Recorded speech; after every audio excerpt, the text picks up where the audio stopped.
माझ्याकडे एक लेडीज आली. ती योगा टीचर होते आणि ती व्यवसायाने डॉक्टरसुद्धा होते.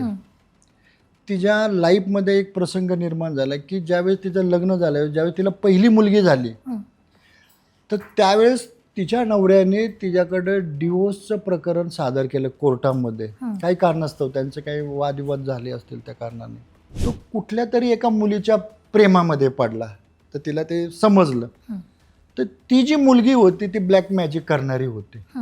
तिच्या लक्षामध्ये आलं की 100% जे मला प्रॉब्लेम माझ्या लाईफमध्ये येतात, मी स्वतः डॉक्टर आहेत, मी सगळे रिपोर्ट केलेले, सगळे रिपोर्ट्स नॉर्मल आलेत, मी सगळ्या टॅबलेट खाल्लेले आहेत, माझ्या सगळ्या तपासण्या झालेल्या आहेत, परंतु होतंय काय माझ्या जीवनामध्ये की माझ्या शरीरामध्ये काही ना काहीतरी शक्ती फिरते, हे मला भास होतोय.